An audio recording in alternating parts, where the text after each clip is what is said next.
Hello, and welcome to the Social Security Show. I'm Daniel Summer, Public Affairs Specialist with the Social Security Administration here in the Chicagoland area. What a beautiful skyline. But guess what? I'm not alone here. To my left is a familiar face to all who know about Social Security and Chicago, and she will tell you just a bit about who she is, including her name. Thank you so much, Mr. Summer. We are so excited to be here with all of you today. And my name is Josephine Mueller. I am a public affairs specialist with the Social Security Administration. And what that means is that I go out and share information regarding benefits and our programs. And my colleague here, Mr. Daniel Summer, is also a public affairs specialist who goes out and shares information about our benefits and programs. But when we first started with Social Security, we started off at the local Social Security field office. So we were some of the friendly faces you would see when you would walk into the local office, ask questions, or if you would call the local office, we would be the friendly voices you would hear on the other line, answering your questions, taking your applications for benefits such as retirement, disability, spousal, survivor, SSI benefits, Medicare, and so much more. But today here as public affairs specialists now, we are excited to share information with you. Because that's what we do. It's interesting you started off saying that about what it is we do, because just a few days ago I was at an event and I gave a little speech about Social Security. I was talking about a particular benefit. I was talking about Supplemental Security Income, SSI. And I think my speech went over pretty well, Josie, and here's why. A lady walked up to me and she was really excited about it. And she says, you know, I'd like to work at Social Security. What do you do in that building? And I said, well, I said a lot of the things that you did, but I started off with, well, we issue Social Security numbers. We change people from married to maiden names on their cards. We do take those applications for disability and retirement. We get people started on their Medicare. We inform people. We make sure that they're getting paid enough. And if they're being paid too much, we correct it. And one of the things that made us famous, Josephine, is we explain Social Security to everyone. So, we're very happy about telling you more about understanding Social Security in general today. So I'm going to start off, though, with the basic thing that goes to the heart of what we do at Social Security. Your Social Security number. It's vital, it's essential, it's the important thing. And at the heart of every single thing we do is that number. And we want you to protect it. And Josephine, is there a reason why that number is so important? Oh yes, there is many reasons why our Social Security number is so important. One is because that is the way that your earnings are being recorded. When we are working, we are using our Social Security number to record our earnings. But throughout the time, throughout the ages that have passed by, the Social Security number is now utilized for several other things as well, such as the credit card bureaus. They have and keep track of the number because when we go to open a line of credit, we use that number. So it's utilized in that way and so many other ways as well. So you want to make sure that your Social Security number is always safe. And we always let people know not to carry their number with them in their wallet or in their purse, because if it does get lost, there are individuals who may not have the best intentions can use that number in ways that you do not want them to use that number. Let's not forget, the original purpose of the Social Security number was just so we could track your wages, so that we would know that when you became retirement age, how much to pay you based on all of your work. However, Josephine, it was hijacked. Credit card companies and bureaus and doctors put your medical records under it, and schools put your academic records under it. So now Everything you have is tied to that number, and we don't change them easily. Sometimes when I run across people and they say, hey, I think my number's been compromised, can you just crank out another one for me? We don't do that easily because you'd lose all of those records I just mentioned, and it would be hard to rebuild. In addition, Josephine, believe it or not, the nefarious people, maybe the kind who have handlebar mustaches and wear black top hats and are the bad guys, well, they might want to escape their criminal record. So we don't want to issue Social Security numbers and give everyone a clean slate. And those who have clean slates, we want you to make sure that you get credit for all the good things you've done. So now that we know the importance of that number and protecting it, I want to talk about 4 initials that you know and I know what they mean, but some of our viewers might not understand exactly what we're talking about when we say RSDI. And I think that it's only fitting, Josephine, that we start off with the letter R. And you know what R stands for when it comes to Social Security? I sure do. And I'm going to share with you all here what the letter R stands for when it comes to Social Security, and that is retirement benefits. So we can go ahead and talk a little bit about that just so that way our viewers are familiar what retirement benefits are and how they come about. Many times people ask, well, how do I become eligible for Social Security retirement benefits? How does this even happen? Well, when we are working and we're using our Social Security number, which is what we started off the show with, we are paying into Social Security FICA taxes. And I know when I first started working, I was 15, eager to receive that first paycheck. I looked at that check and I said, hold on, there's something going on here and I just don't think it's quite right. Well, my check wasn't what I calculated it to be. At 15, I said, you know what, my math isn't the best, but it certainly isn't the worst. And when it comes to counting money, I can do that pretty well. So I put in a complaint to who? Well, my mother. And my mother looked at my check and my pay stub and she said, nope, this is right. And I said, how is this right? And she's like, because you're paying into FICA taxes, Social Security, so that when you are age 62, you can collect early Social Security retirement benefits if you would like to do so. So there you have it, everyone. 62 is the earliest that we can start collecting Social Security retirement benefits. And the way we start to contribute into the system to collect those benefits is by working and earning wages. Now, I want to 62 is the ask you earliest. something. This is interesting. Now, if the earliest that someone can collect benefits is 62, I have a little theory here. Now, here's a plan. Now, let's just say that I looked at how hard you worked since you were 15, other people working, and I say, well, that's not for me. I'll just wait until I'm 62 and I'll go apply for retirement and then I'll get my check. Is that right?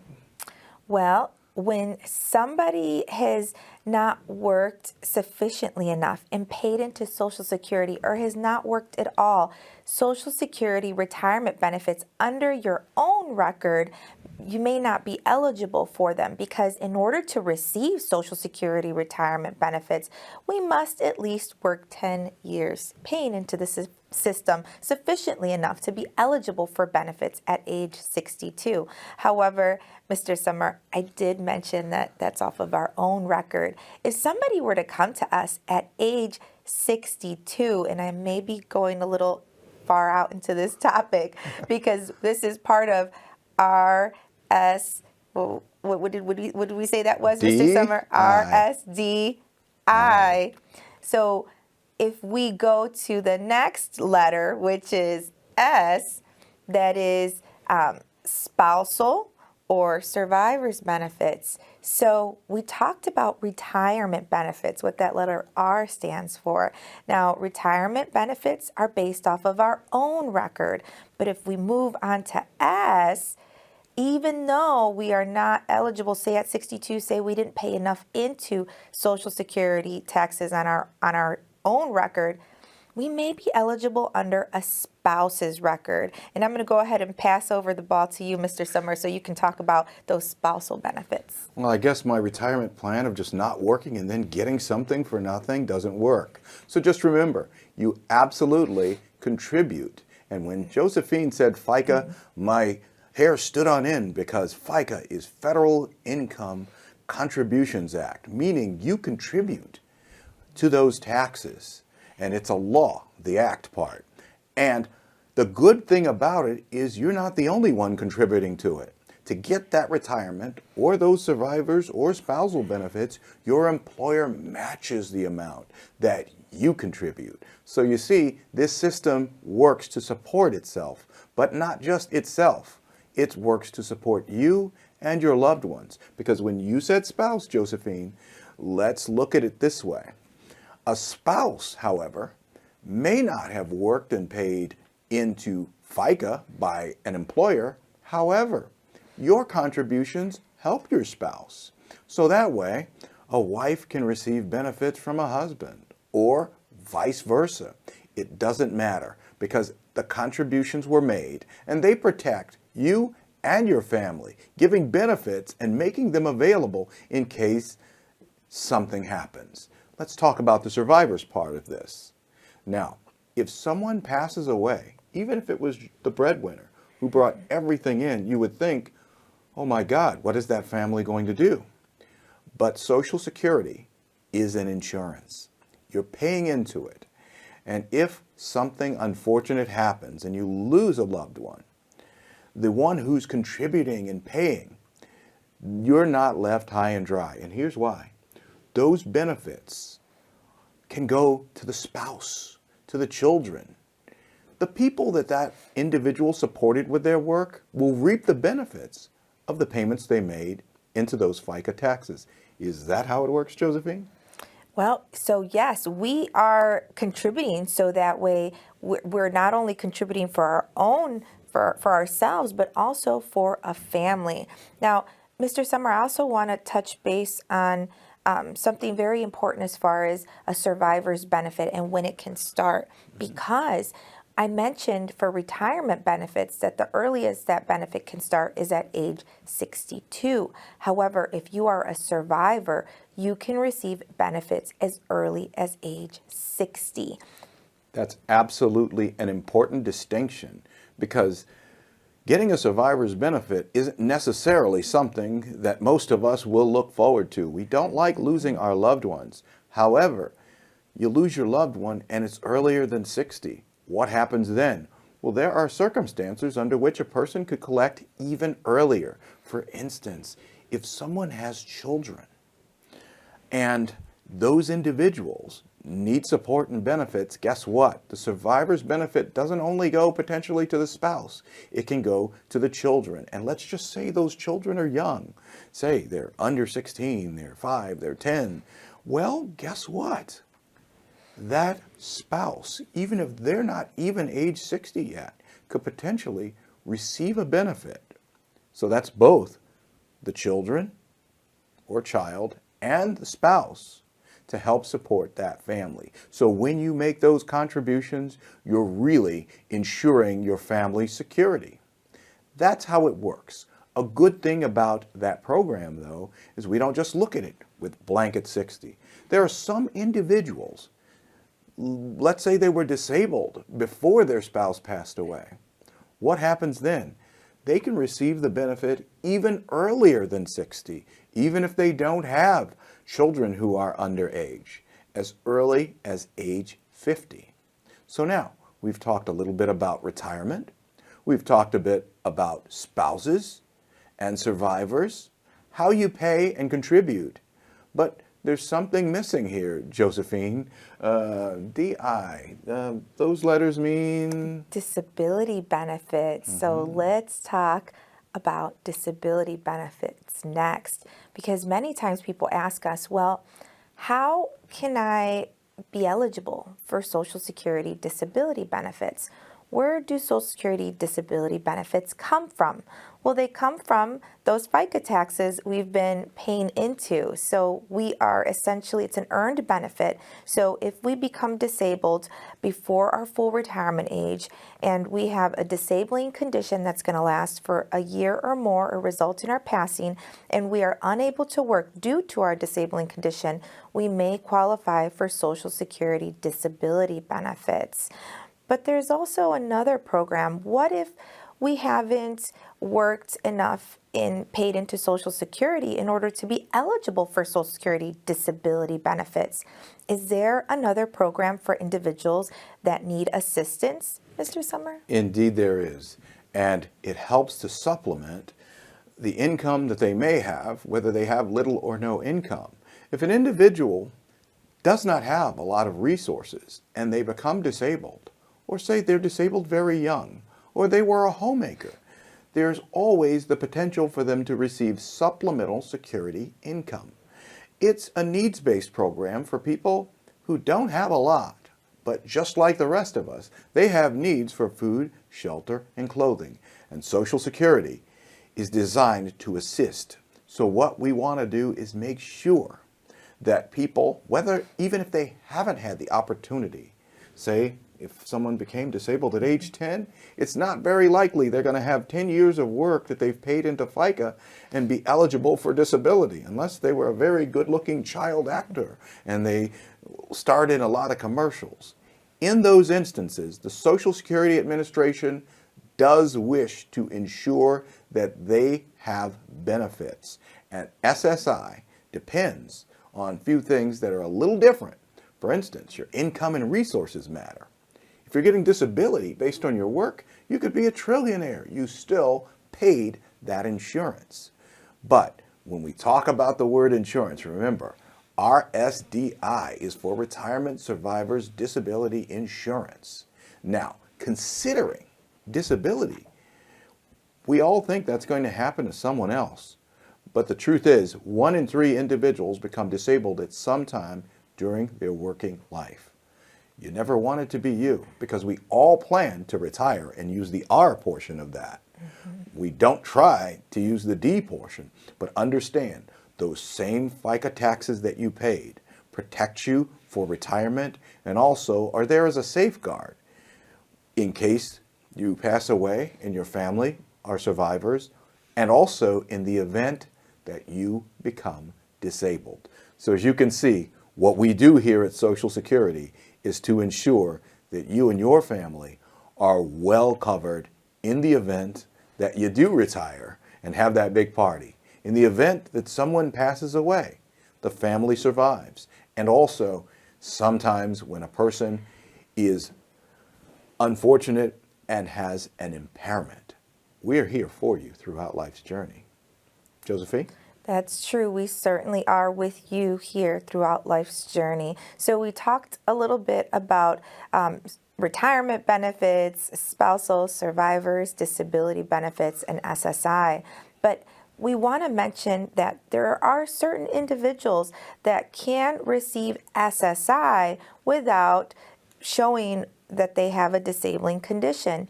And these individuals are individuals who are 65 or older and have limited income and resources. So we really want to share here with everyone that if you know someone or have a family member, friend, or loved one who may need some assistance and they are 65 or older and have limited income and resources, please send them our way because they can always apply for SSI. Our listeners are pretty sharp, Josephine, so we're putting the call out. Even if you know of people who are getting a Social Security benefit or a pension of any kind, there are many people who might be receiving retirement and they can also qualify for SSI because their income's low. Or they're getting a disability benefit. They can still potentially receive SSI even if they're getting a survivor's benefit. So just don't assume because you're getting something or that someone you know is receiving something that they should not file. I've taken so many cases and claims where I was able to assist someone with extra income every month, hundreds of dollars in some cases, So that improves their lives because remember, Social Security intends, and the original intent of the program was to ensure that people don't pass away because they're no longer able to work, whether that's due to them reaching retirement age or due to an impairment. Now, Josephine, I've got some things that I want to cover real quick because we've covered quite a bit here. And I want to recap some things by giving you an exam. I know it's a pop quiz, right? So I'm going to start off with an easy one. True or false? Social Security numbers that we talked about a bit are reused after a person passes away. Oh, this one is a good one, Mr. Summer. And I think I have the right answer. False. False. And is there any reason why we don't reuse Social Security numbers? Because there are several numbers that we still have available, and we are not at any point where we need to reuse numbers. And it is important for us to know that that is our number always. And that number is associated, as mentioned earlier, with so many different things. We have enough numbers for several generations to come. So when you hear things like that they'll reuse it, just know that that's a mythology that doesn't always seem to go away here, but we're here to dispel it. Your Social Security number is yours, and that's why we want you to protect it and guard it so carefully. Okay, Josephine, another true-false since you're on a roll here. Okay, say a person is married and they pass away. Now, they had a prior marriage to someone for 10 years or longer. What if, is it true that only the person who was married to him currently can get a benefit, or is it also possible that an ex-spouse get it? So true or false? Only the person's current spouse can get a benefit. That is false. Two falsehoods in a row. That's right. We always want you to check to find out what may be available. But the truth is, there are some other things. Since I've given you two false questions that you've answered correctly, here's the truth. We want you to go and take a look at Understanding the Benefits. This is a very good pamphlet. It contains an overview of just about every topic and everything that we did here. And for the Social Security Administration, I'm Daniel Summer, here with Josephine Mueller. And we will see you next time because we're going to tell you about very interesting WEP and GPO. And if you don't know what that means, you'll know. So we'll see you next time. Take care, everyone.